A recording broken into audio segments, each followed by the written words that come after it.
Good afternoon, everyone, and thank you for being here.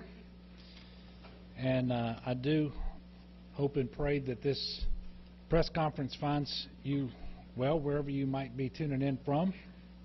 But I can also tell you that we are just getting started. So please listen carefully. Conditions are changing very rapidly, and obviously we have a very dangerous situation on our hands with Hurricane Ida. And we can expect devastating impacts to continue for most of the next 24 hours or so as the hurricane passes through the state. As most of you are probably aware by now, a couple of hours ago, Hurricane Ida made landfall officially at Port Fourchon as a Category 4 hurricane with sustained winds of 150 miles per hour. As predicted by the National Weather Service, this is one of the strongest storms to make landfall here in modern times. And as had been projected, Ida rapidly intensified at an unprecedented rate right up until landfall. And the fact of the matter is, an extremely strong Category 4 storm or a Category 5 storm doesn't really make much difference. I think there's, what, 5 or 6, 7 miles per hour difference between the winds that were measured on Hurricane Ida and a Category 5 storm. By now, if you're in Ida's path and you've not already begun to feel severe weather, we can just about absolutely assure you that you soon will.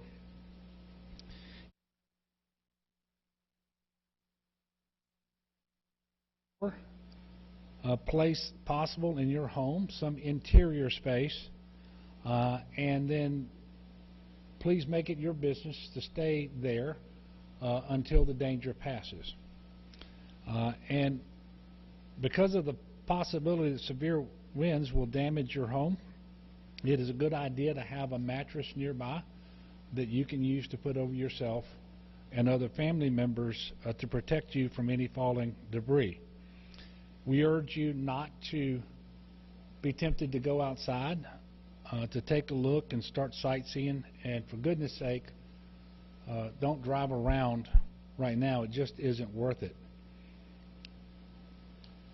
The same really goes by for the immediate aftermath of the storm after it's passed by, because there will be down power lines, there's going to be standing water, there's going to be debris, other dangers. And quite frankly, we can't tell you yet how soon it will be before first responders are going to be able to respond to calls for assistance. So please don't go out. And the extent to which individuals decide to get out and about will inhibit the flow of first responders and search and rescue assets, high water vehicles, and so forth. So please be patient. Once the storm has passed, you need to be prepared to shelter in place for the first 72 hours. We have every possible resource ready to go to help you. We'll get there sooner than 72 hours, if at all possible, in order to rescue people across the state of Louisiana. But this is the window of time that it may take in order to get first responders to you, depending upon conditions. You should know that the entirety of the Louisiana National Guard has been activated, and currently more than 4,900 guardsmen are out in support of current operations. Just on the search and rescue assets of the National Guard, they're staged across 14 parishes. They have 195 high water vehicles, 73 boats, and 34 helicopters ready to support and assist the citizens of Louisiana. There remain 169 wildlife and fishery agents with trucks and boats in the same number in order to do search and rescue. And the most robust search and rescue effort that we have consists of more than 900 individuals making up 21 teams that are represented by 16 different states. And the numbers that I just gave you include the Louisiana State Fire Marshal's Office and their boats. The Department of Transportation has assembled 164 coaches and 20 paratransit vehicles. 185 coaches will be available by tomorrow morning. The Department of Corrections, our prisons have produced more than 34,000 sandbags for communities across South Louisiana. They've also completed the evacuation of 2,500 inmates from 7 local jails, those being Acadia, Orleans, Plaquemines, St. Mary, St. Bernard, Vermilion, and Terrebonne parishes. The CPRA continues to monitor gates across the coastal zone. As of a little earlier today, a total of 459 gates out of 692 are closed. That's up 246 since the briefing yesterday. All of our hurricane protection systems have been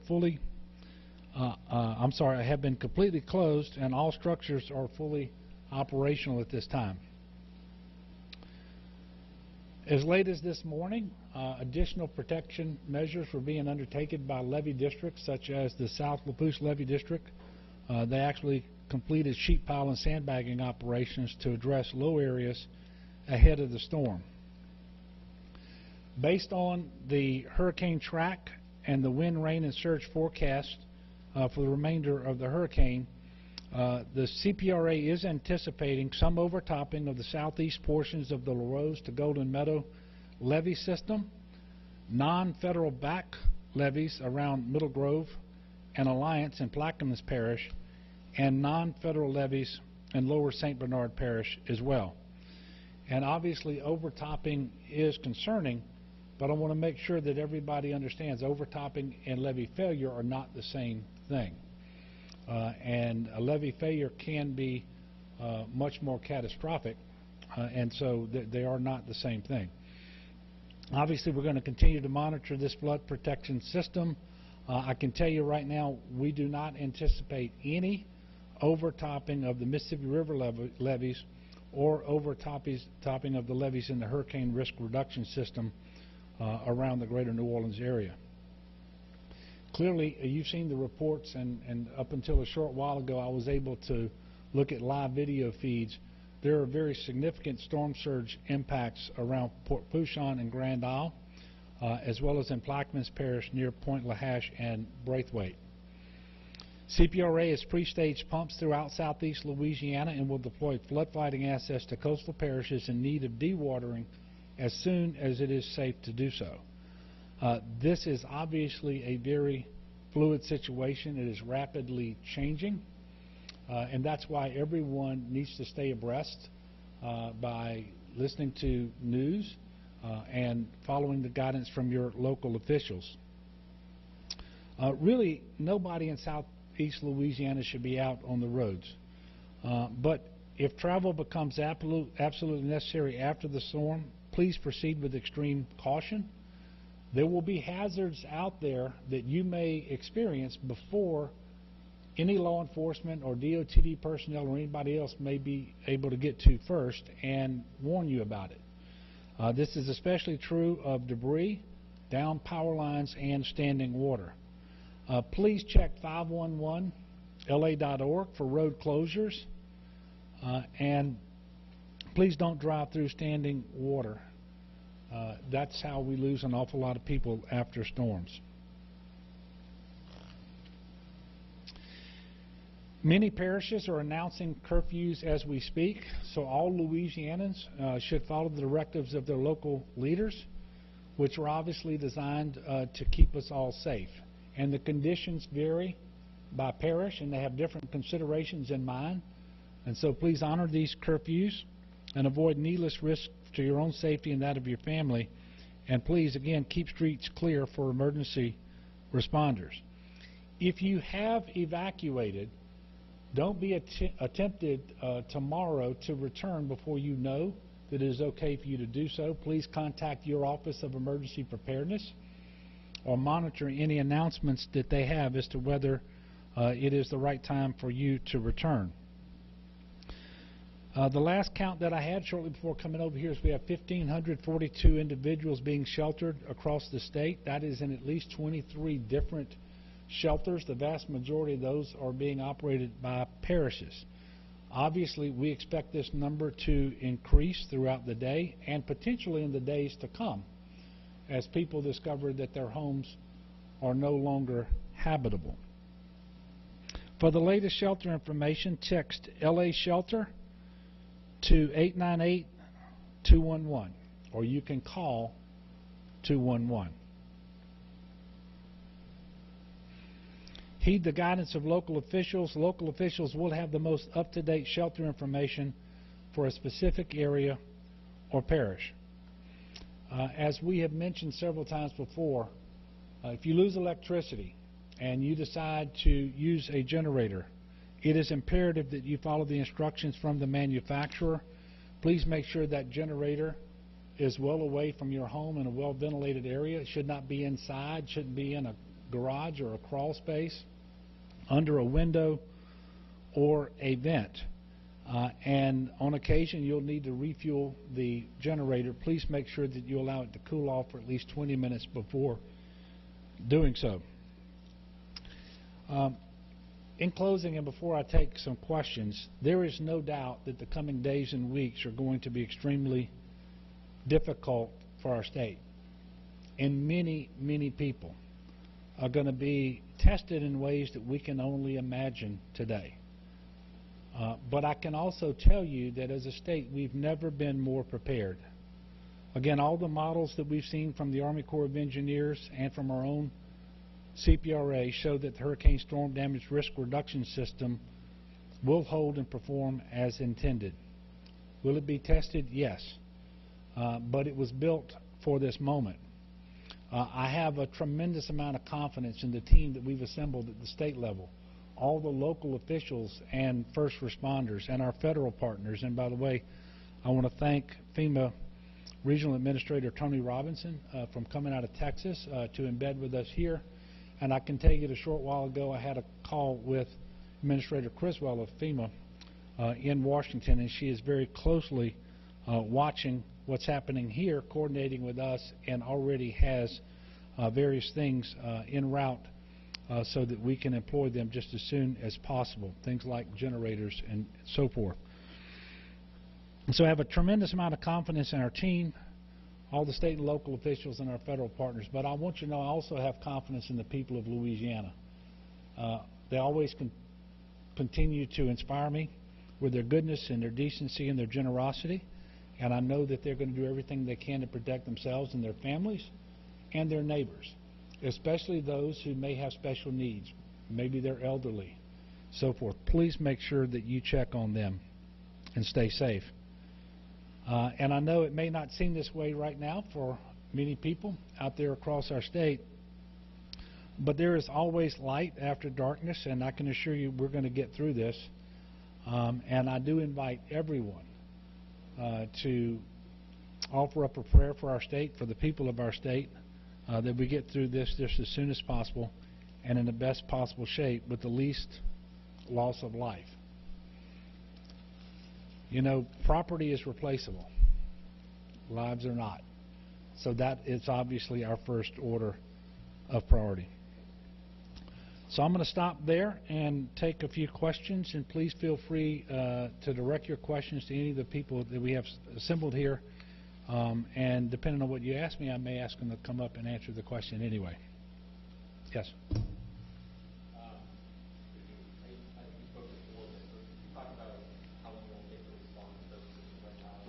Yeah. It's weather dependent, and quite frankly, before the weather gets good enough for us to respond, it's going to also be dark.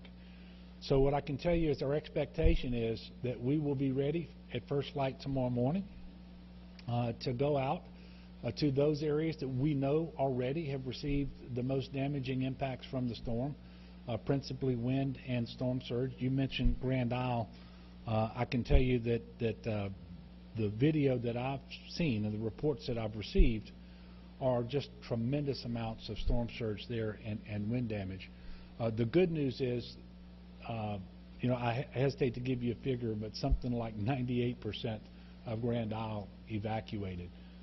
And the people who were there, I believe, stayed back in structures that are specifically designed and built to withstand these types of forces. But I have no doubt we're going to see extreme devastation, Grand Isle and elsewhere, but we will likely be sometime after first light tomorrow morning before we can get up in the air and get vehicles down there. And of course, you know, you got to travel LA1. I don't know if you saw the video, but LA1 was not in good shape in the Leeville area earlier. So we will be working that just as quickly as we possibly can, and in all likelihood traveling to Grand Isle and elsewhere in that vicinity via helicopter. Do you have any information as to the status of hospitals? Yeah. Whether any has been evacuated yet? Yeah. Okay, so I can tell you no Tier 1 hospitals have been evacuated. Now, Tier 1 hospital is what we commonly think of as a hospital. By definition, we have some rehab hospitals, we have some behavioral health hospitals, and these are typically much smaller, and the patient's needs are not quite as acute. And we have evacuated 4 such hospitals. And since I'm on it, I'll tell you we've evacuated 22 nursing homes, 18 assisted living facilities, and 61 intermediate care facilities as well. No hospitals have been evacuated, Tier 1 hospitals, because quite simply put, there's nowhere to bring those individuals. They're in a hospital because they need that setting, and we don't have the capacity elsewhere. I mentioned yesterday that over the previous 11 days or so, we've been able to achieve a 20% reduction in our COVID inpatient census across the state of Louisiana. The good news is almost all of that happened in southeast Louisiana. But there's still 2,450 COVID patients in our hospitals across the state, in addition to all the other patients that remain in our hospitals. And that is a much higher number than we ever experienced in the first 3 surges. And so it's still a very daunting situation. And quite frankly, we're concerned, as we have been for a long time, about staffing. But you know, these storms have an impact on staffing too, in terms of do they have to evacuate with their family for some reason? Does their home remain habitable so that they can live at home and go to work? And so we've got an awful lot of work to do, but we will have no higher priority than to make sure that our hospitals can remain in operation and functional. And that's going to be a challenge because we expect widespread power outage for some time. But we know that they have generators. We know that they have stocked up on fuel and water and food and on pharmaceuticals, things like oxygen and so forth. But quite frankly, we know that the longer the power stays out, the more challenging this is going to be. And the more devastation in an area, the harder it's going to be for them to have the staffing that they need. And, you know, one of the challenges that we're having is we actually had additional staff coming in from out of state yesterday pursuant to contracts that we have executed. And the staff wasn't able to get in and because they didn't have any place to stay. There wasn't a hotel room open anywhere. And so that was a real challenge. And so I guess I say those things just to point out that their challenges are going to manifest themselves in ways that we can't even imagine now. But we have a great team here and across the state locally, and we're going to do everything that we can to prepare for every contingency that we can come up with right now. But this is going to be a very, very challenging situation. Yes, ma'am.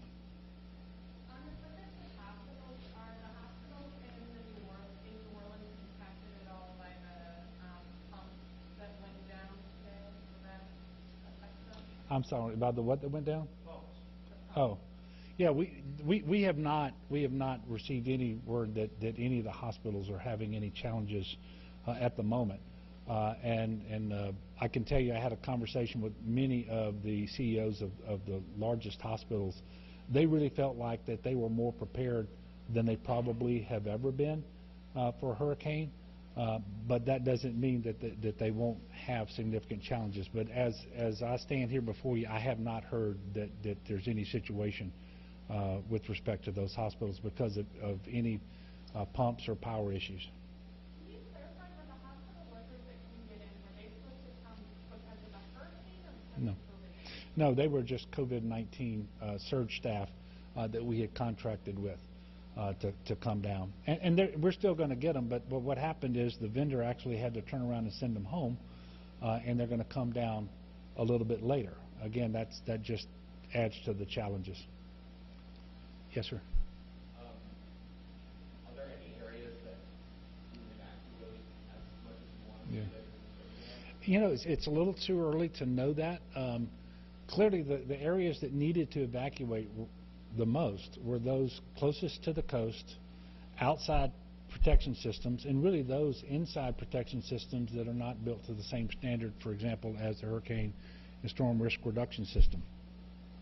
We believe that the vast majority of those individuals chose to evacuate, starting on Friday after lunch, but principally yesterday. And if you just look at if you were able to see the interstates and the U.S. highway system and the number of people that were evacuating, it was well after midnight before that cleared. And so we do believe that the vast majority of people did decide to evacuate when they were told to do so, either because of a voluntary or a mandatory evacuation order.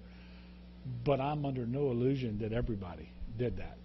And I fully expect that starting tonight, maybe now, but starting tonight for sure and tomorrow morning, we will be getting calls from individuals who need to be rescued because they did not evacuate. And that's why we have robust search and rescue assets and personnel on hand. Yes, sir. What role will the state play in post-storm evacuations from New Orleans and Texas? Yeah. And secondly, what accommodations are Yeah. you making for COVID in terms of setting up shelters? Okay. So one of the reasons, and the principal reason we have 185 coach buses available by tomorrow, the vast majority of them are on hand now, is so that we can move people as needed.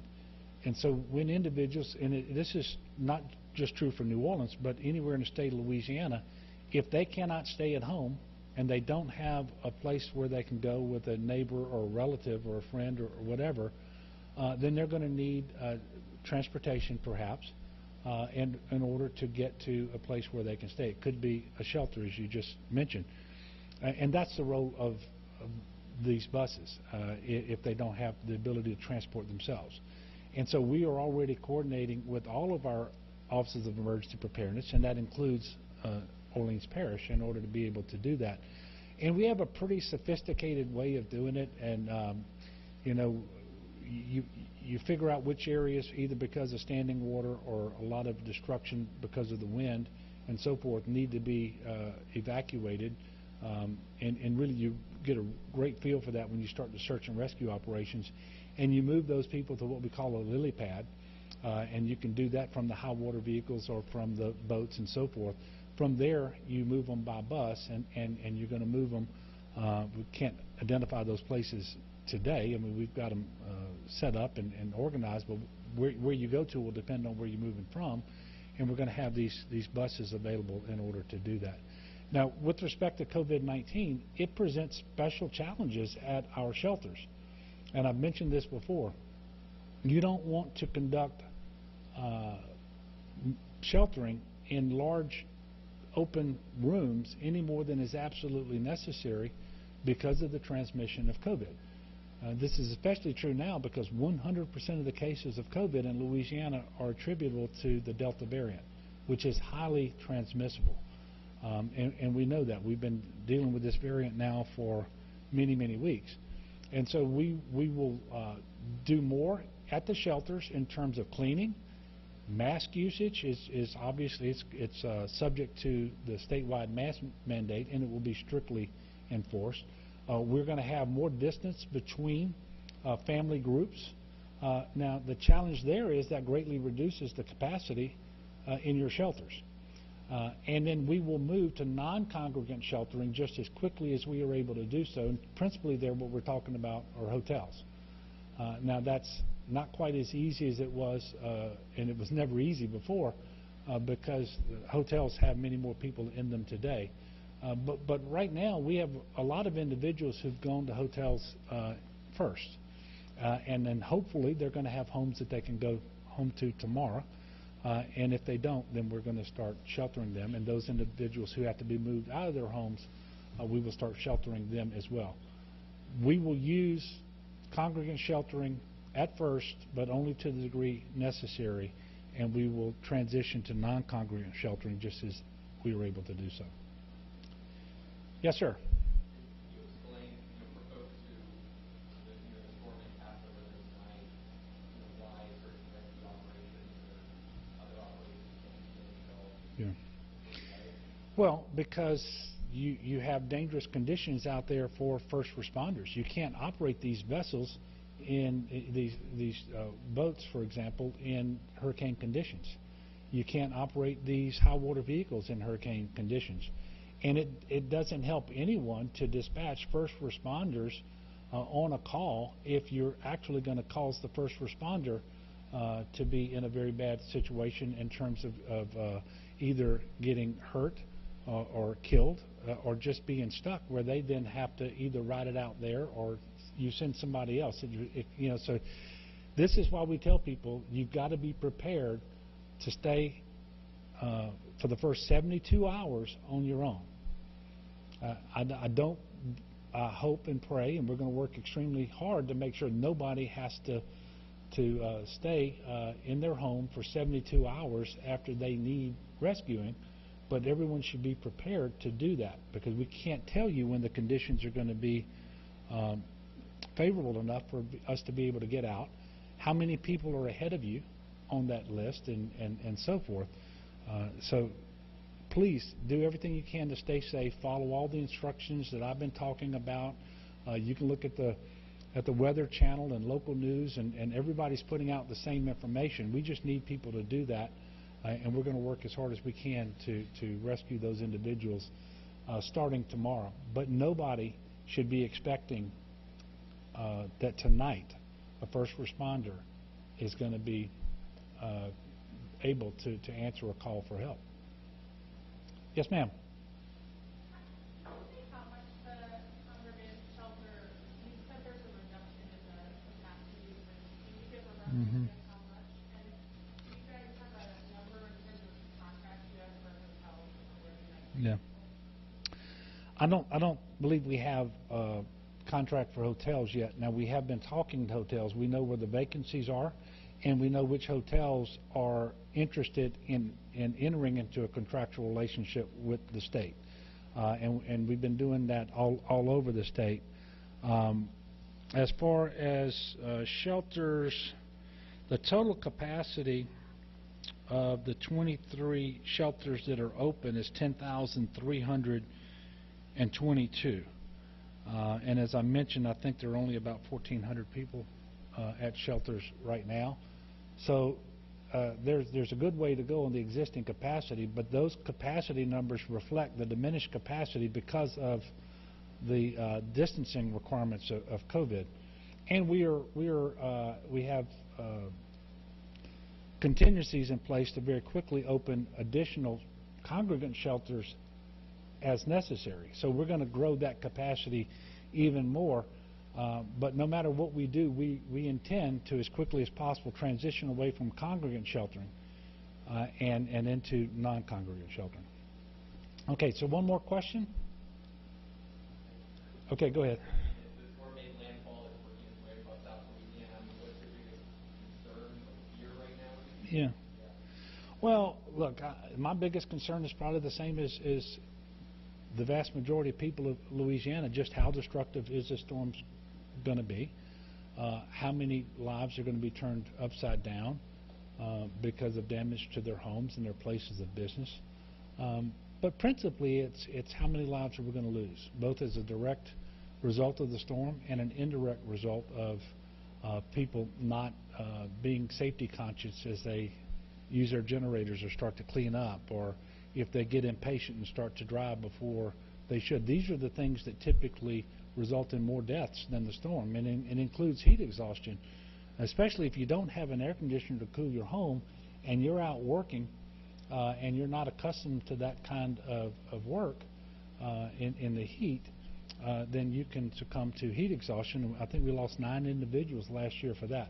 So those are the biggest concerns. They're all about saving lives at this point, and then beyond that, we will start working to deal with property damage and destruction issues as well, and they're going to be considerable. And you know, you asked me the question, what are you worried about the most? And all of us, you know, my mind has a lot of things on it, and but not the least of which is the restoration of electricity. And we all want electricity this time of year because it's hot and it's humid. I am most concerned about it this time because of so many people in our hospitals. And I understand that generators are great, but over time they tend to fail.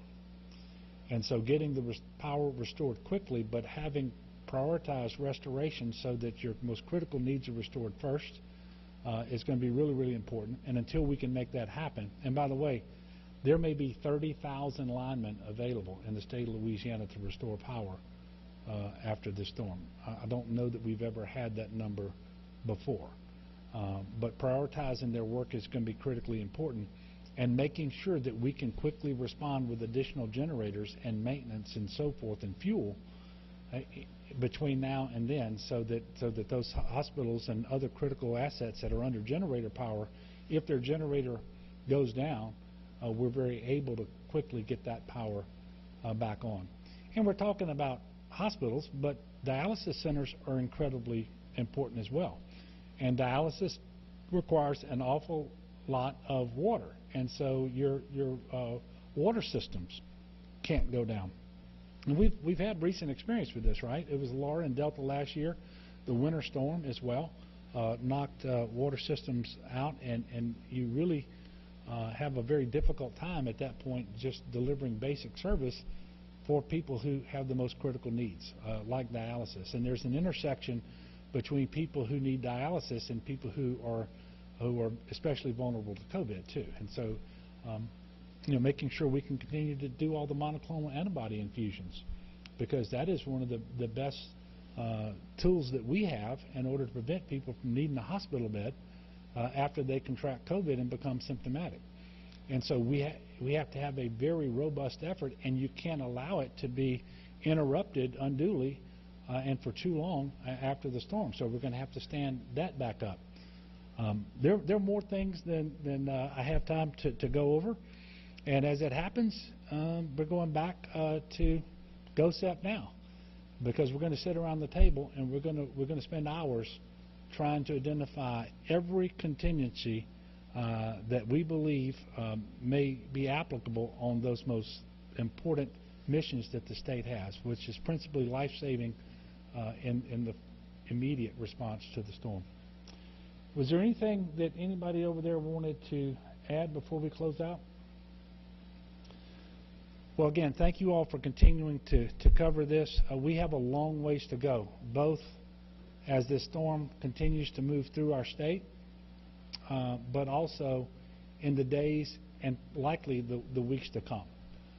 So we're asking for people to be patient. We're asking for people to pay attention to the local folks and do what they're asked to do, and understand that we're going to be working just as hard as we can with all of our local and federal partners to bring relief, especially life-saving relief, just as soon as we're able to do that.